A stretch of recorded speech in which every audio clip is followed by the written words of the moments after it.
In 1929, America stood at the peak of its wealth. But by 1933, the banking system had collapsed, nearly 1 in 4 workers was unemployed, and farm prices had fallen by 2/3.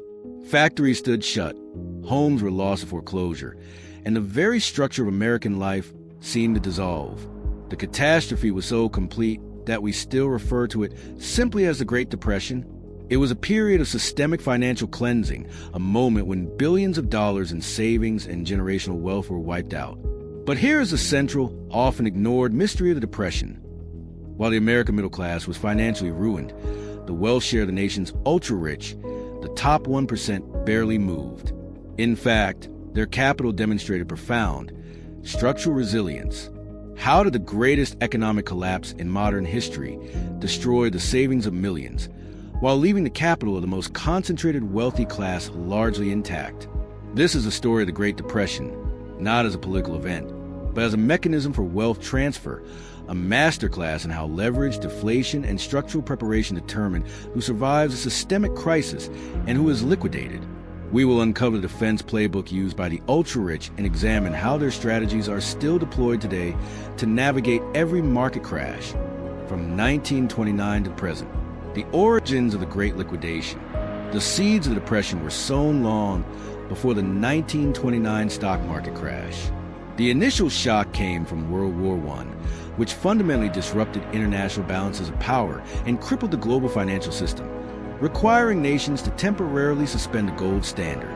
Despite efforts by the US, Europe, and Japan to re-establish the gold standard by the late 1920s, this return introduced an extreme inflexibility into global financial markets. When the stock market crashed in 1929, coupled with economic downturns in Germany and financial difficulties in France and Britain, this inflexibility hastened the global slide into depression. This rigid system forced a terrifying economic consequence: deflation. Deflation, the persistent fall in prices, is the ultimate enemy of the middle class and the borrower. As prices fell, the real burden of debt increased. A farmer who took out a loan for $10,000 when wheat was $2 a bushel now had to sell 3 times as much wheat just to make the same payment. As industrial production fell by 47% and wholesale prices dropped by 33%, the value of the assets backing loans, homes, farms, factories, plummeted, even as the dollar amount of debt remained fixed. The breaking point, the banking panics. The breaking point was a series of devastating bank panics, beginning in the fall of 1930. These panics were the mechanism that translated deflation into widespread financial ruin for ordinary Americans. Before the introduction of the Federal Deposit Insurance Corporation, FDIC, in 1934, bank runs meant depositors faced large, often total, losses. When rumors of insolvency began, people rushed to withdraw their funds.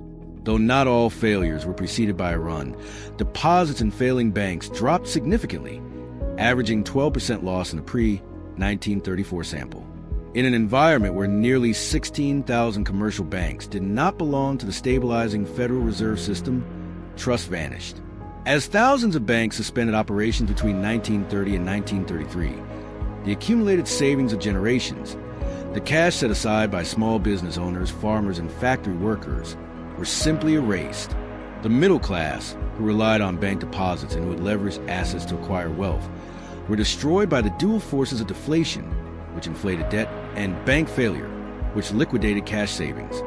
The great paradox: structural resilience. Yet, amidst this carnage, the wealth of the richest segment proved structurally resistant. In 1929, the top 1% owned 48.2% of the U.S.'s total wealth. By 1939, after the worst of the Depression, this share had only fallen to 41.2%. Why the stunning resilience? The ultra-rich were protected by 2 primary strategies: low leverage and liquidity. The truly wealthy were less likely to be highly leveraged. They held substantial cash reserves and diversified, unencumbered assets. When prices collapsed, they were not forced into ruinous liquidations. Their capital survived the deflationary shock precisely because they had no fixed debt to amplify their losses. Asset class defense. The rich held assets that historically functioned as stores of value during crises. These included hard assets like gold and real estate, as well as domestic bonds and treasury bills. Unlike stocks and highly leveraged business interests, which were liquidated, these assets maintained their stability or provided purchasing power when the economy recovered. In essence, the ultra-rich were positioned to survive the crisis not by being smarter, but by being prepared. When the fire of deflation swept through the economy, it burned the highly leveraged and illiquid middle class, leaving the hard, unencumbered assets of the wealthy intact. This allowed them not only to survive, but, crucially, to use their surviving liquidity to buy distressed assets at fire sale prices during the recovery. Modern parallels, the leverage trap. The Great Depression offers a timeless warning. Crises are less about loss and more about liquidation. There are periods when poorly structured wealth is transferred to structurally sound capital. This pattern is still visible in modern financial cycles. The 2008 financial crisis followed a similar pattern of leveraging, though driven by inflation, not deflation.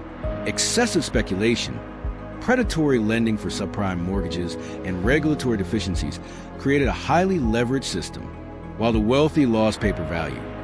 The systemic bailouts and the recovery period channeled capital back into the financial system, accelerating asset price appreciation. Those who owned assets, the top, recovered far faster than the average wage earner, whose net worth was tied up in a single, highly leveraged asset, their home. The lesson is the same. Debt is a double-edged sword. In a deflationary environment like 1929, debt crushes you by inflating its real value. In a modern crisis fueled by asset price inflation, debt provides temporary leverage, but if the underlying asset collapses, as in the housing market, the debt remains, leading to foreclosure and the erasure of generational equity. 3 lessons on wealth structure. The story of the Great Depression is a lesson in the architecture of wealth. Avoid the deflationary trap. Pay off debt. The single most effective defense against a financial depression is liquidity and freedom from debt. Debt amplifies losses during deflationary cycles and prevents you from acquiring assets during the crash. Hard assets endure liquidation. Hard assets such as gold and cash and well-managed, debt-free real estate provide protection. They are not immune to price drops, but they are resistant to total erasure and maintain purchasing power for the long term. Survive to acquire. The goal of wealth preservation during a crisis is not to avoid any loss, but to avoid liquidation. By maintaining liquidity and low leverage, the structurally wealthy survive the fire and are positioned to deploy capital to acquire distressed assets when the market bottom eventually arrives.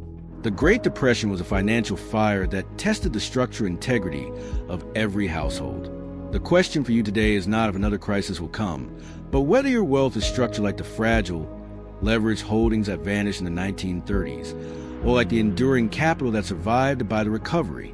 If this analysis of the most destructive economic event in history resonated with you, please like and subscribe for more insights into the timeless laws of money. In the comments, tell me, beyond gold and cash, what is the most critical debt-free asset you own to protect your wealth today?